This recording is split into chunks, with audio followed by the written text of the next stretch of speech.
दोस्तों 2025 लगभग खत्म होने जा रहा है, सिर्फ एक ही महीना बाकी है और इस दौरान 2025 के अंदर हमने इतने सारे चीजें देखे हैं, इतने सारे घटनाएं घटे हैं जो आज तक बीते 2 दशक के अंदर ऐसे घटना नहीं घटा। और इन घटनाओं में से सबसे दुखद जनक जो घटना है वो है पहलगाम अटैक को लेकर, जो 2025 अप्रैल में हुआ था और जिस घटना के दौरान लगभग 27 लोग पहलगाम अटैक में मारे गए। और यही 2025 में भारी बारिश होने के कारण पंजाब में, उत्तराखंड में, झारखंड में हजारों घर पानी में डूब गए। जिस जमीन में पहले खेती होता था आज उस जमीन पूरा बंजर बन गया है। ना जाने कितने लाखों पशु पक्षियां अपनी जान गंवा बैठे हैं इस भारी बारिश होने के कारण। और यही 2025 में ना जाने कितने पुल पानी में बह गए, नए नए ब्रिजेस जो बनते बनते ही टूट गए। और ऐसे ही हालत सेम रास्ते के साथ भी हुआ है। सोशल मीडिया में आप सभी ने देखा होगा कि भारत के सड़कों का क्या हालत हुआ है।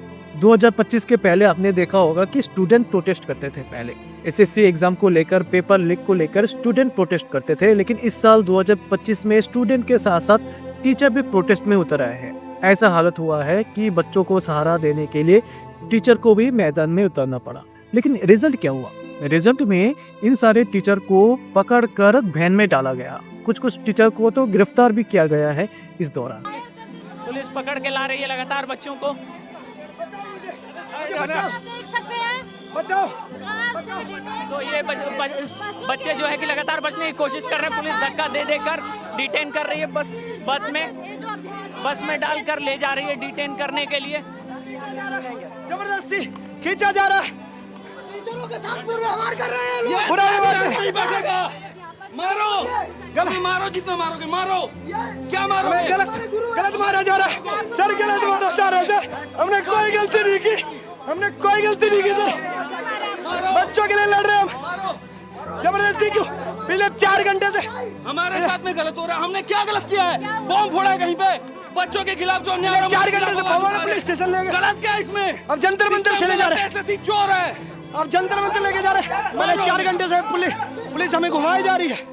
2025 में आपने देखा है वोट चोरी, जो राहुल गांधी ने सबके सामने साबित किया है। और ऐसा नहीं कि वोट चोरी इसके पहले हुआ नहीं है, लेकिन ये पहली बार 2025 में पहली बार वोट चोरी को एक इम्पोर्टेंट नेशनल इशू की तरह दिखाया गया है। और वोट चोरी कोई नॉर्मल चीज नहीं है। वोट चोरी एक ऐसा चीज है जिससे सत्ता बदल सकता है। जो बिहार में आपने देखा है, जो 2024 में लोकसभा इलेक्शन में आपने देखा है कि वोट चोरी की वजह से प्रधानमंत्री का कुर्सी भी बदल सकता है, किसी स्टेट का सीएम भी बदल सकता है।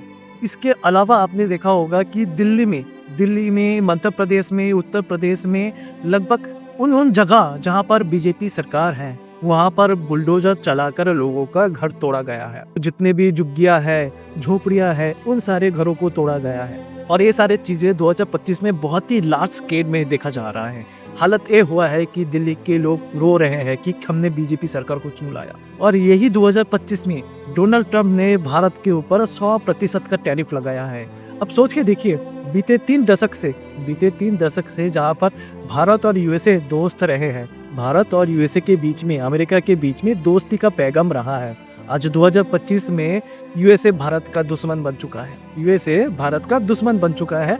इसके अलावा रिसेंटली आपने देखा होगा कि लगभग 2 महीने पहले कैसे गौतम अदानी को 1000 एकड़ जमीन लगभग मुफ्त में दिया गया है। ऐसे कांड 2025 में हुआ है जो आप सोच नहीं सकते। और आखिर में, लास्ट में अगर मैं बोलूं तो इन सबसे खराब अगर कुछ हुआ है 2025 में, इन सब में से सबसे खराब अगर कुछ हुआ है तो वो है बिहार इलेक्शन को लेकर। जिस बिहार इलेक्शन में प्रशांत किशोर लगभग 3 साल, आप सोच के देखिए, 3 साल 365 दिन लोगों के हित के लिए अगर काम करता है, लोगों के पलायन को रोकने के लिए, शिक्षा के लिए, लोगों के अच्छे लाइफस्टाइल के लिए अगर किसी ने सबसे ज्यादा अगर लड़ाई किया है, काम किया है, वो है प्रशांत किशोर। और उसी प्रशांत किशोर को एक भी सीट नहीं मिल पाता है।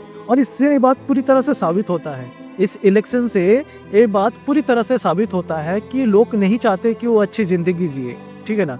लोग नहीं चाहते कि वो अच्छी जिंदगी जिए या फिर उनके बच्चे, उनके परिवार सुख से रह पाए।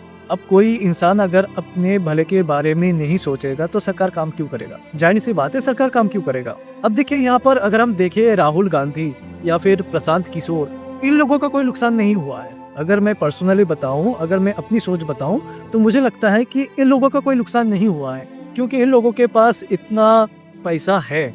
राहुल गांधी जी या फिर प्रशांत किशोर के पास इतना एसेट है कि वो दुनिया के किसी भी कोने में जाना चाहे तो जा सकते हैं। कभी भी कुछ भी खाने के लिए उनका मन करे तो खा सकता है। अगर वो पॉलिटिकल छोड़कर जिंदगी भर बैठकर अगर अपना गुजारा करना चाहे वो कर सकते, उनको फर्क नहीं पड़ता। फिर भी चाहे राहुल गांधी हो, चाहे प्रशांत किशोर हो, देश के बिहार के लोगों के भले के लिए, बिहार को और भी डेवलप्ड करने के लिए बहुत मेहनत किया है, बहुत मेहनत। अगर आप सोशल मीडिया देखते हैं तो आपको अच्छे तरीके से मालूम होगा कि इन दोनों ने किस तरह से मेहनत किया है, फिर भी लोगों को सीट नहीं मिल पाता। तो नुकसान इन लोगों का नहीं है। अगर ये क्विट करना चाहते हैं तो आराम से क्विट कर सकते हैं और एक अच्छी जिंदगी जी सकते हैं। और इसके ऑपोजिट में अगर देखें कि ये पूरा इलेक्शन फ्रॉड था या फिर यहाँ पर वोट चोरी बहुत ही लार्ज स्केल में किया गया है, और जिस वजह से आज बिहार में बीजेपी या फिर एनडीए का सरकार आया है, तो ये देश के राजनीति के लिए और देश के भविष्य के लिए सबसे खतरनाक है।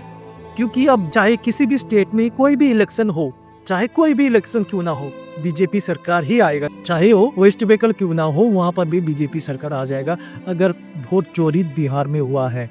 और जो कुछ भी मैंने अभी तक बताया है, जो भी कुछ भी घटना घटा है 2025 में, ये सारी चीजें बीजेपी सरकार के रहने के दौरान हुआ है। बाकी आपका क्या राय है इसके बारे में, आप प्लीज कमेंट करके बताएं। और अगर आपको हमारा ये वीडियो अच्छा लगा तो प्लीज चैनल को सब्सक्राइब कर लीजिए।